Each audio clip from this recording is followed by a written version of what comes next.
معزز خواتین و حضرات، اس مقدس اجتماع میں جب شرکت کی دعوت ملی تو یہ ایک طرح کی سعادت تھی جس کے لیے آپ سب احباب نے مجھے چنا۔ میں نے صرف ٹیلی فون ہولڈ کر کے اتنی اجازت چاہی تھی کہ مجھے اپنی ڈائری دیکھ لینے دیں۔ پروفیشنل آدمی کی عجیب و غریب زندگی ہوتی ہے، صبح کہیں، دوپہر کہیں، شام کہیں، اور کئی دفعہ جب کام کا دباؤ زیادہ ہوتا ہے، میرا کام اتفاق سے ایک خاص پچ پر مسلسل گھنٹوں بولنا ہے۔ ایک زمانے سے سوال و جواب اور کیمرے کی سولی پہ لٹکا ہوا ہوں۔ انسان ہوں، گلا خراب تھا، میرے ڈاکٹر نے مجھے بولنے سے منع کیا تھا کہ اس سے کہیں ایسا نہ ہو کہ تیری آواز میں کوئی مستقل نقص آ جائے۔ تو یہ مجھے پرسوں انہوں نے کہا، تو میں نے اپنی اہلیہ سے کہا کہ تم ادارے کو ٹیلی فون کر دو کہ میری یہ حالت ہے، میں بول نہیں سکوں گا، اور اگر بولوں گا تو وہ ڈاکٹر کی ہدایت کے خلاف جائے گی۔ ادھر سے جواب آیا کہ اگر وہ نہ آیا تو ہم اس کی تصویر کرسی پہ رکھ دیں گے، گویا جیتے جی آپ مارنا چاہتے تھے۔ اب اگر محبت کا یہ عالم تھا تو میں آ گیا ہوں۔ خطبہ صدارت، میری ساری مصیبت یہ ہے کہ ساری زندگی میں نے اسٹیج کو سنبھالا ہے اور دوسروں کو صدر بنایا ہے، ان سے خطبہ صدارت دلوائے ہیں۔ مجھے تو آج پتا چلا کہ خطبہ صدارت سے تو آسان چیز ہی کوئی نہیں۔ تو اگر اتنی ہی یہ آسان چیز تھی تو میں خطبہ صدارت بھی دے دیتا۔ میرا خیال تھا کہ اس میں کچھ بہت کوئی ثقیل باتیں کرنا پڑتی ہیں، لیکن ایک اچھا صدر یہی ہوتا ہے کہ مجمع کی بوریت کو اپنی بزلہ سنجی سے زعفران کرے اور لوگ خوش خوش اچھے اذہان سے اچھی باتیں، اچھی یادیں اپنے ساتھ لے کر جائیں۔ میرا جہاں آنا ایک طرح کا اس تعصف کو بھی کم کرنا تھا۔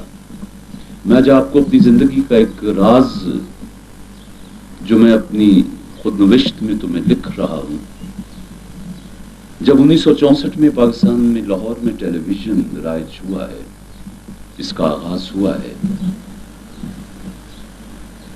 تو یہ اعزاز قدرت نے میری جھولی میں ڈال دیا کہ میں پہلا اناؤنسر، پہلا نیوز ریڈر بن گیا۔ ان دنوں وقت کی پابندی نہیں ہوتی تھی، اناؤنسمنٹ کبھی کبھی 10 منٹ ہمیں کرنا پڑتی تھی کہ ابھی وہ ڈرامہ آرٹسٹ تیار ہو رہے ہیں یا میوزک والے ہو رہے ہیں یا کچھ، ریکارڈنگ کا کوئی سسٹم تھا نہیں، تو سب کچھ لائیو ہوتا تھا۔ لاہور والوں نے مجھے پسند کر لیا۔ ایک دن میرے پاس ایک دوست، ایک شخص پیغام لے کر آیا کہ تمہیں پرویز صاحب نے بلایا ہے۔ اب یہ 1964 دیکھیں کہ میری عمر کیا ہوگی۔ شو بزنس کا آدمی جو سارا دن ریڈیو، ٹیلی ویژن، فلم، تھیٹر، اس کے علاوہ بہت کچھ ادھر ادھر، بہت کم ادھر ادھر دیکھتا ہے۔ تو میں نے کہا پرویز صاحب کون ہے؟ میں سمجھا کوئی فلم پروڈیوسر ہے، تو شاید فلم میں کام دینا چاہتا ہے۔ انہوں نے کہا طلوع اسلام والے۔ میں نے کہا ہٹاؤ یار مولویوں کو، میں ان کا آدمی نہیں ہوں۔ بچپن میں مولویوں کے ساتھ بیٹھا رہا ہوں، یہ جنس ٹھیک نہیں ہے۔ اور میں آپ کو بتاؤں کہ جب میں اتنا سا تھا، میں 5 وقت کا نمازی تھا اور مسجد میں جا کے اذان دیا کرتا تھا۔ پھر میرے مرحوم باپ نے ایک دن مجھے بلایا، اس نے کہا کہ ادھر آؤ، یہ نماز وغیرہ پڑھتے ہو اچھی چیز ہے، لیکن ایک بات کان کھول کر سن لو کہ تیری 7 پشتوں میں کوئی مؤذن نہیں ہوا، کوئی مولوی نہیں ہوا، اور تمہیں زندگی میں کیا کرنا ہے؟ یہ مولوی بننا ہے تمہیں؟ تو اعتدال میں رہو، توازن میں رہو. باپ کی وہ باتیں کان میں آ گئی اور رفتہ رفتہ اذانیں دینا بند کر دی. رفتہ رفتہ مولویوں سے دور ہونا شروع ہو گئے اور پھر اللہ نے کرم کیا کہ بالکل ہی میں دور ہو گیا. آج یہاں جب میں آیا ہوں تو میرا خیال تھا کہ جو احباب آئے ہوں گے ان میں 90% احباب ایسے ہوں گے جن کے چہرے پہ متشرے داڑیاں ہوں گی، ان کے کاندھوں پہ پیلے رومال ہوں گے، ان کی آنکھوں میں سرمے کی تحریریں ہوں گی، ان کے ماتھے پہ جفر کے نقشے ہوں گے، اور وہ بات بات پر سبحان اللہ اور باب. اور اگر ان میں کوئی پتلون پہننے والا آ گیا تو وہ سب اس کی طرف ایسے دیکھیں گے جیسے بھیڑوں میں کوئی بھیڑیا آ گیا ہو. اور جب میں وہاں اتروں گا تو وہاں استقبال کے لیے ہار پھول لے کے بہت سے مولوی کھڑے ہوں گے. پر جہاں آیا ہوں کسی نے نہیں پوچھا کون آیا ہے. ایک دوست نے آگے بڑھ کے کہا طارق عزیز آ گئے، ہاتھ میں لایا، اوپر لے گئے، کمرے میں بٹھایا. چائے پیو گے؟ کہا پیوں گا. لے آؤ بھائی.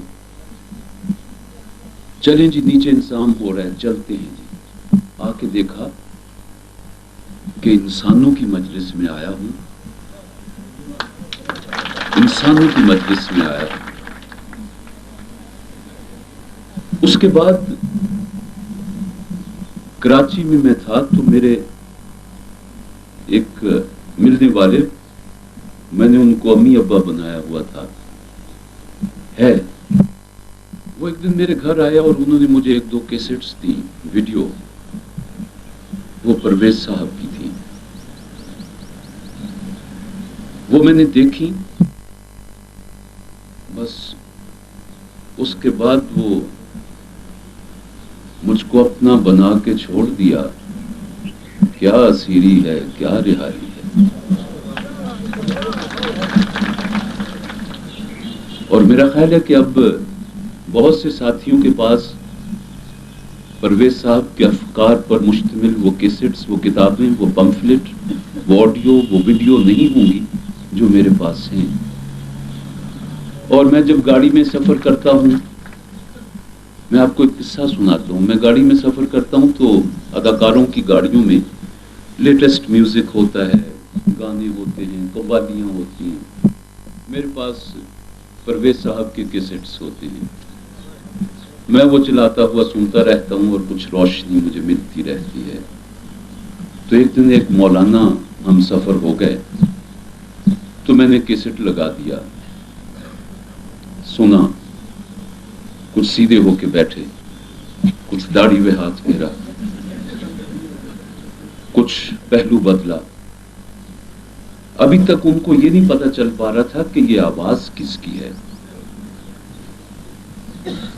آخر جب وہ ان کے مسلک پر براہ راست زد پڑنی شروع ہوئی تو کہنے لگے طارق صاحب یہ کون ہے؟ میں نے کہا مولانا آپ سنیں، قرآن کی باتیں کوئی بزرگ بتا رہے ہیں اور مجھے اچھی لگتی، میں اس لیے سن رہا ہوں. کہ نہیں یہ تو غلط کہہ رہے ہیں. میں نے کہا ہاں آپ کو یہی کہنا چاہیے، اس لیے کہ اس بیچارے بندے پر آپ جیسوں نے کفر کے فتوے بھی لگا دیے تھے، آپ جیسوں نے ان پر نہیں معلوم کیا کیا ظلم توڑے تھے، کس کس ذہنی عذاب سے آپ نے گزارا تھا. تو آپ اگر اس بندے کے لیے اس وقت کلمہ خیر کہہ دیتے تو میں سمجھتا شاید ان کے خلوص میں کوئی کمی آ گئی ہے، فکر پرویز بدل گئی ہے. کیونکہ جب تک ملا مخالفت کرتا رہے گا فکر پرویز نکھرتی رہے گی. یہ دلیل ہے ان لوگوں کی مخالفت کی جو رجحت پسند ہیں، جو تقلید پرست ہیں، جو اسلام کو ایک ثابت اور جامد مذہب بنانا چاہتے ہیں، دین بنانا چاہتے ہیں. اگر وہ مان گئے تو پھر ہمیں سوچنا پڑے گا کہ بات کیا ہوئی، کہیں ہم وہ راہ تو نہیں چھوڑ گئے. ملا سے میرا تجربہ یہ ہے، جیسا وانی صاحب نے بتایا کہ یہ جیل میں تھے.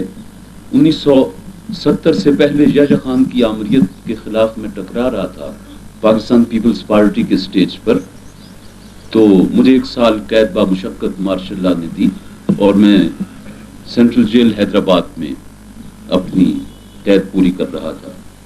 ہمارے ساتھ مولانا عبدالحق ربانی ہوتے تھے. کسی بات پر وہ جیل سے ٹکرا گئے اور انہوں نے کہا کل سے بھوک ہڑتال کرنی ہے۔ میرے سیل میں میر علی احمد ٹالپور سابق وزیر دفاع اور گورنر تھے، میں اور میر صاحب ایک ہی سیل میں تھے۔ اب وہ مولانا عبدالحق ربانی ہمارے پاکستان پیپلز پارٹی کے ساتھی تھے، ان کا جیل میں بھوک ہڑتال کرنا گویا پوری پارٹی کو ان کا ساتھ دینا تھا اور ان کا موقف غلط تھا۔ تو میر صاحب نے مجھے رات کو بھیجا ان کے سیل میں کہ جا کے مولانا کو قائل کرو اور میرا بھی پیغام دو۔ میں جا کے بیٹھ گیا۔ مولانا ربانی اب تو ان کا انتقال ہو گیا، محبت کرتے تھے، میں بیٹھا رہا، ادھر ادھر کی باتیں کرتا رہا، پھر جیل کے ظلم و ستم، پھر یہ، اور فائنلی یہ ہوا، میں نے کہا آپ بھوک ہڑتال کر رہے ہیں؟ کہنے لگے ہاں، لیکن میں نے کہا جی دلیل دیں کس بات پر، تاکہ ہم بھی صبح کھانا اٹھا کے باہر پھینک دیں، ہم آپ کا ساتھ دیں گے۔ انہوں نے دلائل دینے شروع کیے۔ میں نے کہا یہ دلائل سارے آپ کے بوگس ہیں، سیاسی ذہن ان کو نہیں مانے گا۔ جب لوگ باہر سنیں گے کہ اندر مولانا عبدالحق ربانی نے اس بات پر جیل میں بھوک ہڑتال کر دیا، تو سیاسی ذہن آپ کا تمسخر اڑائے گا۔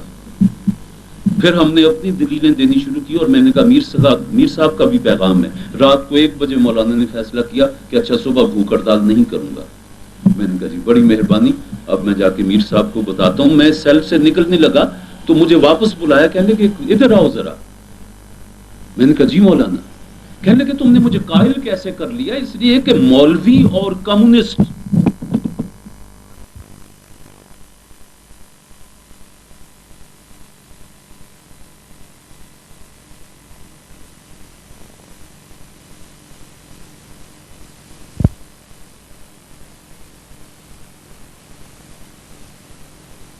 سب دکانداریاں، اور جس دن ان کی آنکھ بند ہو گئی ان کا نام لیوا کوئی نہیں ہوگا۔ میں آپ کو بتا دوں ہر انسان نے مر جانا ہے۔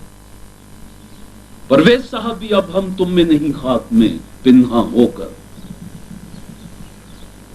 لیکن ان کے نام لیوا، ان کی فکر کو آگے لے جانے والے موجود ہیں، اور یہ بسوں میں کاروں میں بھر کے نہیں لائے گئے۔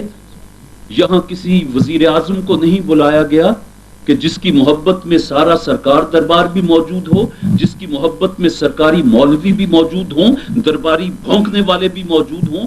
یہاں وہی ہیں جن کے دل میں عشق ہے اور جو قرآن کو صحیح سمجھنے کی فکر کر رہے ہیں، وہ فکر پرویز کے ساتھ آگے بڑھ رہے ہیں۔ اور چونکہ فکر پرویز جو ہے وہ قرآن پر بنیاد اپنی اٹھاتی ہے، اس لیے آپ یقیناً کامیاب و کامران ہوں گے، اس لیے کہ آپ نے دکان نہیں کھولی ہوئی۔ جس بے تکلفی سے یہاں آپ آ رہے ہیں، جا رہے ہیں، یہ جو سادگی ہے، یہ جو بدوؤں والی سادگی ہے۔ ابھی ایک بات ہوئی تھی بدو کی کہ اس کو سب شاباش دیتے ہیں۔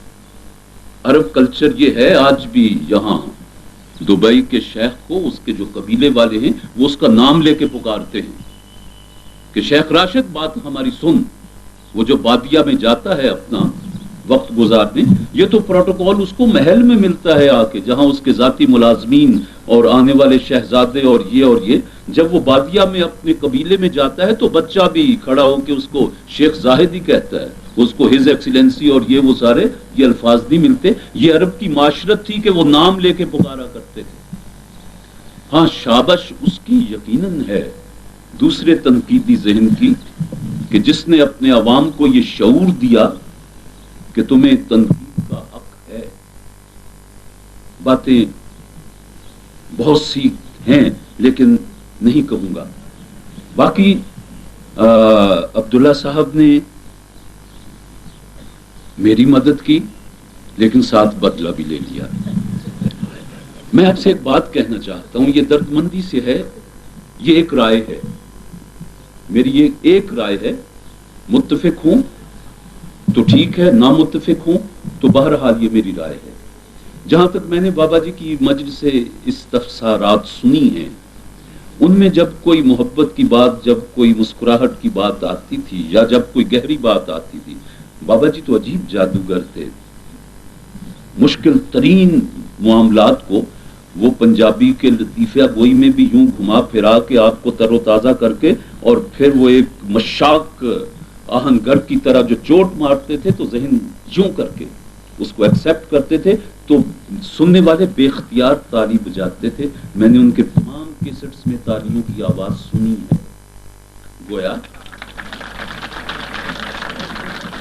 یہ تو پھر وہی متشدد ملا والا رویہ ہو گیا۔ تالی انسان کی ایک خوشی کے اظہار کا ایک ذریعہ ہے، ہاں اس کے آگے اور تالی کا کوئی فرقہ نہیں ہے، تالی کی کوئی جنس نہیں ہے، تالی کی کوئی عمر نہیں ہے۔ 6 ماہ کا نوزائیدہ بچہ بھی جب ماں سے کلکاریاں کرتا ہے تو ہاتھ یوں شوں کر کے اس کے ہوتے ہیں۔ 4 سال کی بچی بھی جب سکول میں ہیڈ مسٹریس اس کو شاباش دیتی ہے تو اس کے باقی ساتھی اور خود بھی تالیاں بجاتی ہے۔ تالی میں چیئرمین ماؤ بھی جب اپنے کروڑوں چینیوں کے سامنے آتا تھا اور تقریر کرتا تھا تو وہ بھی تالی بجاتا تھا۔ اور میرا خیال ہے کہ ہمارے بڑے بڑے بزرگ بھی، مقدس ہستیاں بھی انسان تھے، جب کسی بات پر خوش ہوتے تھے تو ممکن ہے کہ وہ کہتے ہوں بندہ سبحان اللہ، مجھے عربی تو نہیں آتی، میں ان کے مکالمے آپ کو سنا دیتا، لیکن یہ ایک انسانی جذبہ ہے۔ تو انسانی جذبوں پر یوں قدغن نہ ڈالیے کہ لوگ ہم پر بھی متشدد ہونے کا الزام عائد کر سکیں۔ یہ ایک میری رائے ہے۔ پر میں یہ سمجھتا ہوں کہ وانی صاحب کو، عبداللہ صاحب کو اس بات کا پتہ تھا۔ میں نے ان سے ایک بدلہ لیا تھا نا کہ صدارتی تقریر کروا دی، انہوں نے کہا اچھا تو اس سے بھی بدلہ لیتے ہیں، جب تو اٹھے تو ایک تالی نہیں بجنے دوں گا۔ لیکن میری ساری عمر بھی مجمع سے ڈیل کرتی گزر گئی، میں نے اپنے حصے کی تالیاں بجوا لی عبداللہ صاحب۔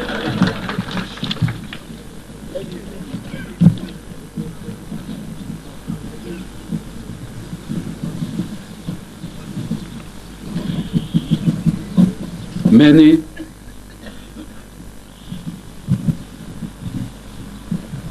پرویز صاحب کے فکر سے ایک بات سیکھی، وہ کہہ کے اب بات کو میں آپ سے اجازت چاہتا ہوں، زندہ رہا اگلے برس پھر کبھی آپ نے بلایا تو پھر وہ طارق عزیز آپ کے سامنے آئے گا۔ اس وقت میں ڈر رہا ہوں میری پھر ریکارڈنگ سے کہیں میں آواز کو پھر لے کے نہ بیٹھ جاؤں، کہ انسان کے اختیار اور ارادے کو سلب نہ کرو، انسان کے اختیار اور ارادے کو سلب نہ کرو، کبھی انسان کی عزت نفس کو ضعف نہ پہنچاؤ، اپنی بات کہتے جاؤ، وہ تمہارا ہو جائے گا۔ اگر عزت نفس کو ضعف پہنچ گیا تو وہ ریئیکٹ کرے گا، اگر اختیار اور ارادے کو سلب کر کے کچھ کام کر لیا تو یہ ایسے ہی ہے کہ وزیر اعلیٰ نے ایک پلاٹ دیا، 4 دن میں اس کے ساتھ ہوا، اس کی چھٹی ہوئی، ساتھ ہی میرے نظریات کی چھٹی ہوئی۔ وہ پیشہ ور لوگ ہوتے ہیں، پیشہ ور ملا ہوتے ہیں، وہ بات نہیں۔ بات وہی ہے جو فصل دلوں کی زمین پر کاشت ہو، نظریات کا پانی ملتا جائے، لوب اور لالچ کے شدائد اور تیز ہواؤں سے اسے بچایا جائے تو ایک دن پودا برابر ہو جاتا ہے۔ آپ نے کہا کہ کہیں آج سنگ بنیاد رکھا جا رہا ہے، عمارت جب بنتی ہے تو ظاہر ہے کہ آج اخراجات، اور آپ کے ساتھ مجھے یقین ہے کہ بڑے بڑے سیٹ ساہوکار نہیں ہیں، عاشق ہیں، تو عاشق کے پاس تو سوائے جذبے کے، دل کے اور کچھ ہوتا نہیں، بلکہ سر و سامانی جو ہے وہ تو عشق کی دشمن ہے۔ اس سلسلے میں اگر آپ کبھی کوئی پلاننگ کریں، کوئی خدمت میرے لائق آپ مجھے الاٹ کریں کہ یہ کام ہم تیرے ذمہ کرتے ہیں، میں اگر اس کو پورا کر سکا تو اس کو میں اپنی خوش نصیبی سمجھوں گا۔ عبداللہ صاحب نے خطبہ صدارت میں کہا کہ ٹیلی ویژن پر دین اور مذہب کا فرق، پاکستان ٹیلی ویژن حکومت کا ایک ذیلی ادارہ ہے، میں ملازم نہیں ہوں، میں ایک کانٹریکٹر کی حیثیت سے کام کرتا ہوں، ہر پروگرام کا کانٹریکٹ ہوتا ہے. میرا جی چاہے میں چھوڑ کے بھاگ جاؤں, ان کا جی چاہے وہ صبح باہر نوٹس لگا دیں کہ طارق عزیز اب تیری ضرورت نہیں ہے. آپ نے کہا کہ شعلے پر پیر رکھا ہے, میں کہتا ہوں میں نے شاخ نور کو چھوا ہے.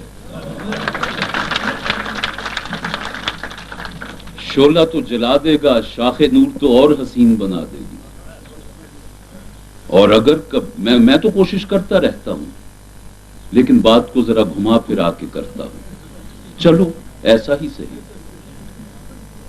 اور جس دن میرے نظریات کی وجہ سے پاکستان ٹیلی ویژن نے یا کسی حاکم نے یا کسی ملا نے مجھ پر وار کرنے کی کوشش کی, تو میں اس سے پہلے بھی پرہیز کر چکا ہوں کہ اس رزق سے موت اچھی جس رزق سے آتی ہو پرواز میں کوتا.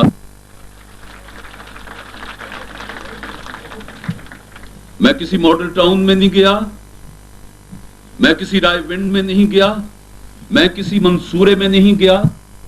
آج آیا ہوں تو پورے ذہنی اور جسمانی ذمہ داری کے ساتھ آیا ہوں کہ میں ادارہ طلوع اسلام میں آیا ہوں, اس کی فکر سے متفق ہوں اور انشاءاللہ بشرط زندگی آئندہ بھی آتا رہوں.